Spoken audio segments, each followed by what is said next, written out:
Alright, what is up guys and welcome back to the channel. So the long-awaited Unreal Engine 5.5 update has landed in ARK Survival Ascended. We've all been hyped, hopeful, a little anxious to be quite honest, and now that it's out in the wild and it's been a few days, people have played, the people have also spoken, and I've had some solid hands-on time with it myself. So here's the real question, did UE 5.5 actually improve ARK, or is it just another one of those updates that sounds better on paper than in practice? Also, do remember to like the video if you of course do enjoy it, and make sure to subscribe if you guys do want to see more, but without further ado, let's get into it. So let's start where most people want to start, the performance. Now, I am on PC, I do have a decent setup with an RX 7900, and honestly, the game's been running better than it ever has for me. As a person who plays on epic settings, I am experiencing smooth gameplay and barely any of those stutters that used to always pop up all the time. The difference is clear for me, and even Aberration, which used to be quite rough for me, is actually running really well.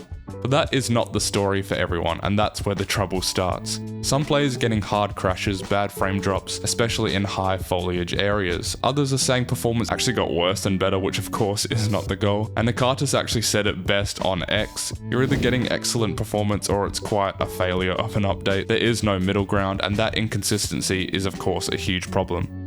And then there's the console community who are just getting punched left, right and center.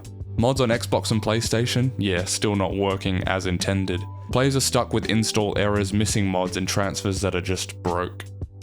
It's frustrating to watch, especially because console and mod support was such a massive selling point of the game in the first place, but at the moment there is nothing but headaches. Wildcard and CurseForge have both said that they are working on it, but communication has been a bit spotty here, and for players who literally can't play because their servers use mods, that's just not good enough. I've also heard about character losses during these transfers, and I'm so sorry for anyone who has experienced that, as your entire progress is pretty much gone. Pretty brutal, and during an anniversary event, it just adds salt to the wound. Visually though, at least in my experience, there have been some solid improvements. The lighting's a lot more stable now, less flickering, especially on maps like Aberration, and shadows feel more natural, not harsh and buggy like before. Water feels a lot better, and reflections are better as well. So yeah, for me it is quite a nice upgrade. Fog, light shafts, and dynamic shadows cast by foliage are all contributing to a way more immersive experience. It doesn't feel like a brand new game visually of course, but it does feel smoother, at least for me. The sky and horizon blending also looks a lot less blocky than it was before the update. But there are also bugs, and my oh my are there bugs. Weird ones as well. In single player, I've had rocks and bushes I've already harvested just pop back up inside my base. I can't interact with them either, they're literally just ghost objects stuck there, and the only way to really fix it is to leave render and actually come back. That's not exactly game breaking, but it is definitely annoying. Now let's talk about Lemnokus, the newest region added to Astraeos, and easily the best part of this update in my opinion. The biome's gorgeous, there's a bit of everything, lush valleys, cliffs, hidden temples, snow, jungle lakes, and of course the redwoods, but it might be one of the nicest redwoods biomes ARK has ever had, and it's not massive either, but it does have that Nakatis touch where it feels very handcrafted and meticulous. You've also got tons of new building opportunities, interesting ruins scattered around, and loads of spots that just feel like home.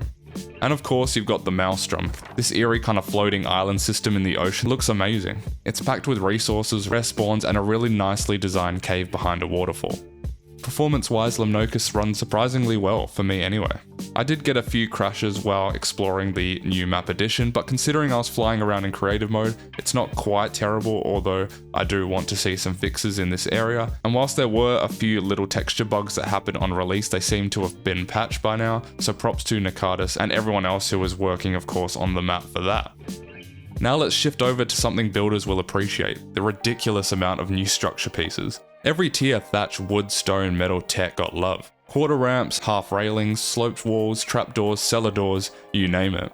Thatch finally feels like a proper tier now instead of your just day one panic hut. You can literally build something decent out of it now. If you're into building and creativity, this is a huge win, especially with the addition of skin packs like Steampunk, Wasteland, and Frontier getting those new shapes too. Now let's be honest, a lot of these pieces should have been in the game from the start, sure, but at least now we've got them. Another returning favourite though is of course the very much demanded quality of life item, the egg incubator.